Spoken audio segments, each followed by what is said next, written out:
Shalom, Daniel Meir. I love the name. It's so close to my name. Big Mazal tov to you. And it's a special zechus for me to address you and give a little dvar Torah in honor of this special occasion.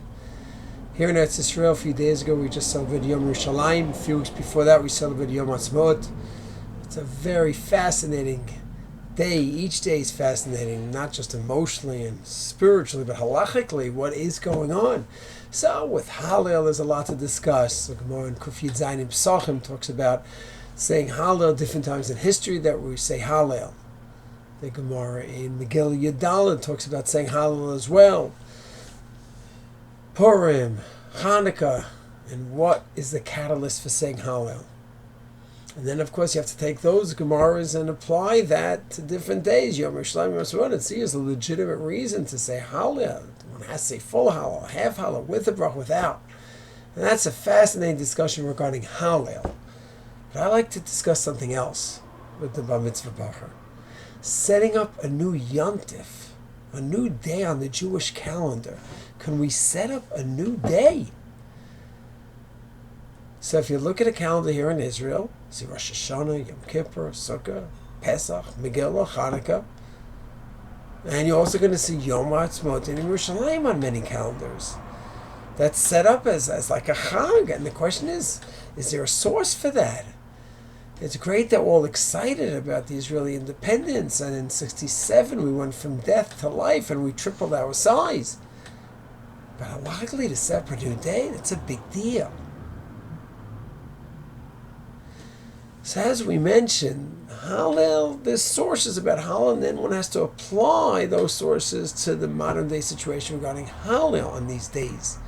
But Hallel is not the same. It's one thing to say Shechianu, one thing to say Atov HaMeitim, one thing to say Hadayin HaEmes, one thing to say Hallel, but to set up a new Yontif.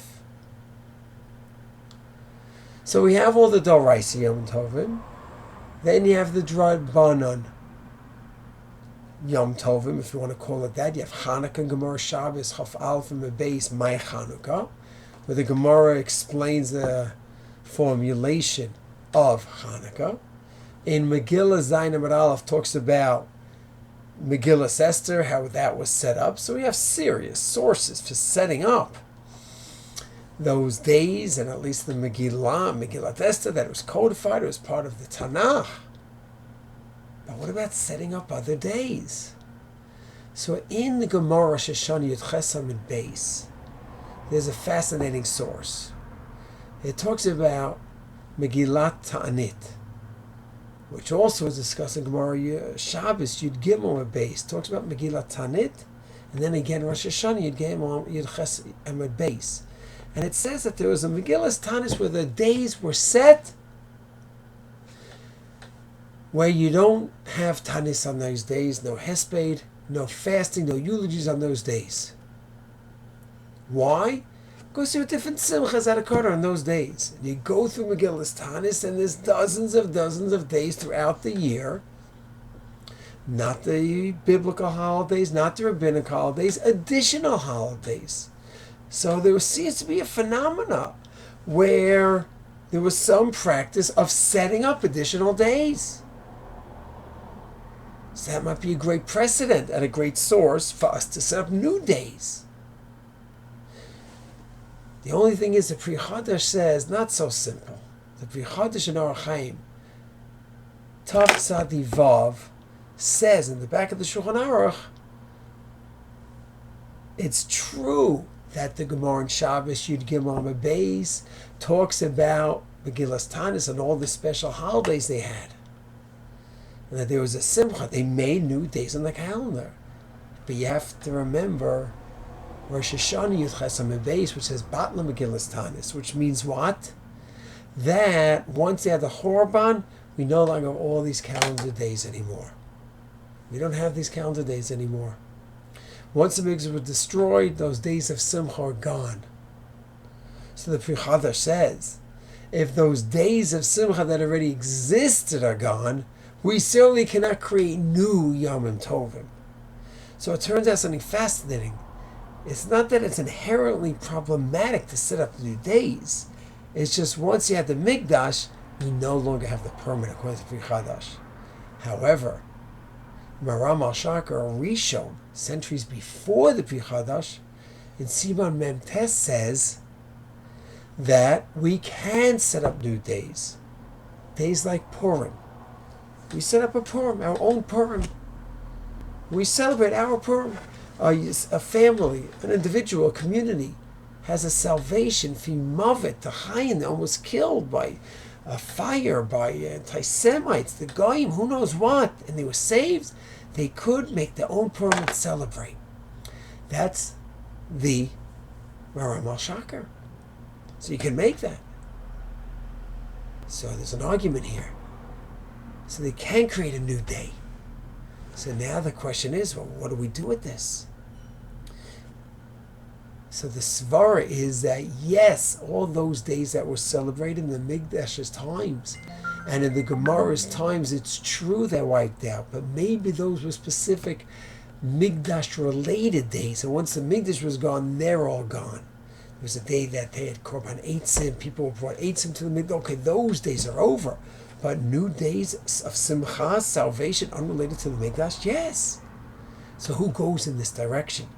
So from the late Rishon era of the Maram al-Shakar, we go, Pri Chadash 1600 says no. But the Magen Avram, in Hilchot Purim, Taf Reish Pei Vav, he quotes him around, and he says that you make a holiday, a little Purim, on the day of salvation. From the Magen Avram we go, Chai Adam, in Vilna, the last page of the Chai Adam, he talks about this, of making your own holiday, making your own Purim. And he describes his own family, how they went through tsaros, they were saved. And he goes into details what happened to them. He has a Purim in his day. A century later, the Chassam Sofer, early 1800s, same thing. In his Shalos Tshuvos, he has the same idea, where he says that we have a celebration, we have a Purim. He quotes the Pri Chadash, who argues, and he says, nope, we go to Maram al-Shakar, and he has a whole Masorah, and he says there's many, many days that were set up as Purim. And he talks about himself. He says, I myself, Frankfurt am Main, I was born there, and there was decades earlier, there was a salvation, and I kept it as well. That day is the day of Purim. And even when I moved to Pressburg, I still keep the day. And then we moved to the 20th century, the most prominent posting of the 20th century, the Chafetz Chaim, Taf Reish Pei Vav. He mentions it as well. So in terms of a source for setting up a new Yom Tif, we have a clear Masorah for setting it up. And it is source-based. It's not just people all excited, wow, nationalism, we have a country back, Tzionut, hey, let's make a holiday. No, this is source-based. There are two caveats. Daniel, what are the two caveats? One, what do we do on this day? How do we celebrate? So Purim, so minimally, there seems to be it's a Mishnah. You should have some Mishnah, some Sudah, Hoda'ah to mark the day. What else? Hallel, no Hallel? That's has to be looked into. Tachanan, no Tachanan, could be day of Mishnah. By definition, you don't have Tachanan. Fasting, so you go back to Megillat Tanit, they didn't fast and have eulogy. So it seemed that we would have some of those elements.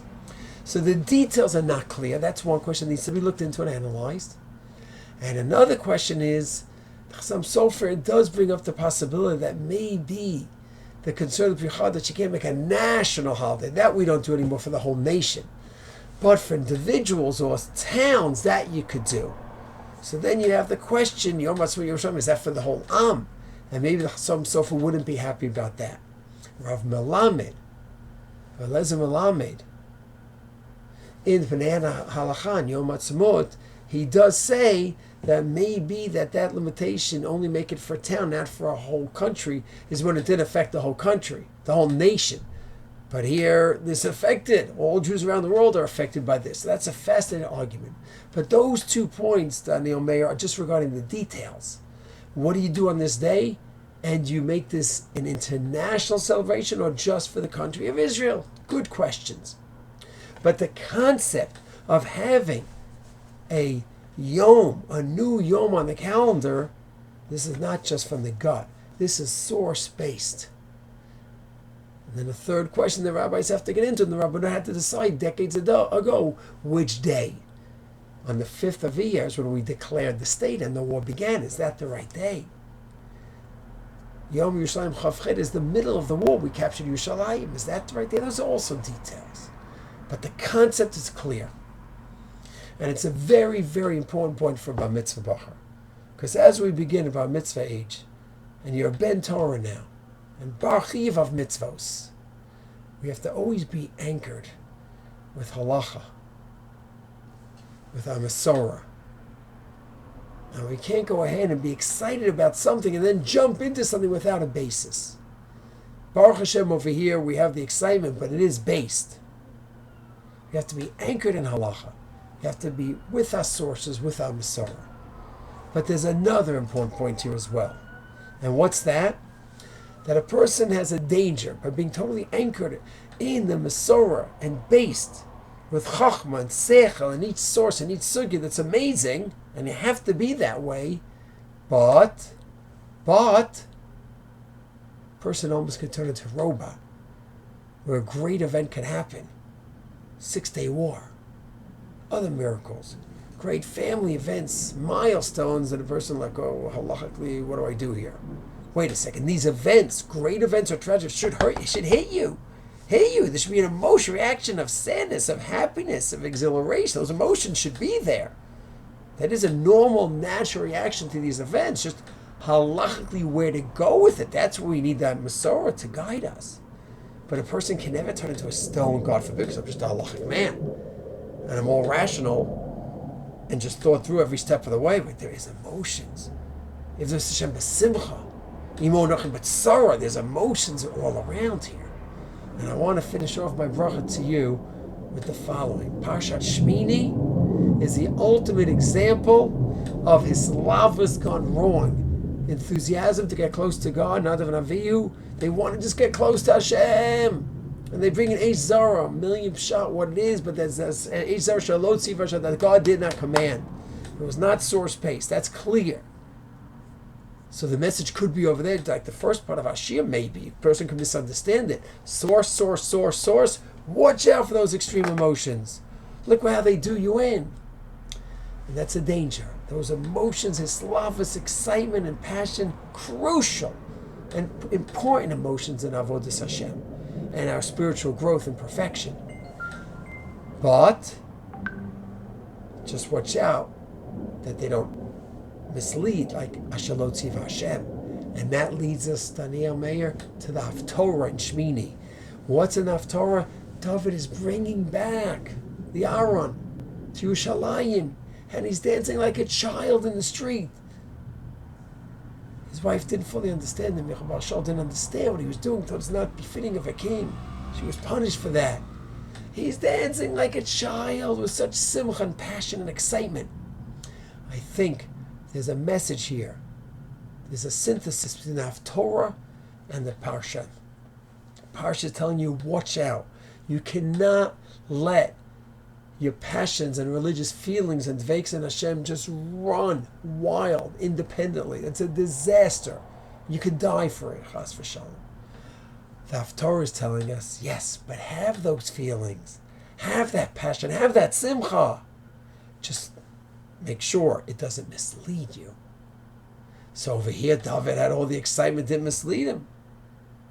On the contrary, that was a simcha satorah, amiti, the returning of Hashem's Aaron to Yerushalayim. What a kiddush Hashem! Like we see in Yechezkel Lamed Vav, when it talks about when Hashem's people return to the nation back home. It's a kiddush Hashem. So when his Aaron returns to kiddush Hashem, so you should be excited. Didn't mislead David at all, the dancing and excitement. On the contrary, that was the perfect act of spirituality and perfection. So in sum, we see an event, there's a certain excitement. Don't stop it. Don't throw it out, chas v'shalom. It might be the perfect excitement, a perfect emotional reaction, just keep it in check for a moment. Make sure it doesn't lead to any improper halachic actions. Make sure that it leads to actions that are based on Amasora. Our example was Yom Ha'atzmaut, Yom Yerushalayim, with the idea of setting up a day is clearly halachically based. When to set it up, what to do, and should it be for the whole nation? Not great question, but the idea is clear that that's halachically based, and you need to have the anchor based on your chachma and your bin and your das. But then you also have to have the emotions, the excitement, and the passion. And then that's what we showed through Shmini with Haftarah. And then to finish off, right from Rav Weinberg, from Eish Kodesh, in your neighborhood, David Melech Yisrael Chai v'Kayam. Kayam, he was anchored in halacha, in a Masorah, but he was chai, he was passionate, excited, dancing, in joy of Hashem. My bracha to you is that you go ahead, you always have your halachic anchor in a Masorah, but your neshama, your leiv, Tzelem Elokim is filled with passionate excitement at this beautiful zechus you have to be a bar mitzvah boy, to have dveikus in Hashem and get closeness to Hashem. And Yetz Hashem and Meir Yisrael should keep growing. They should always be kayam and chai in the full sense of both words. Mazal tov.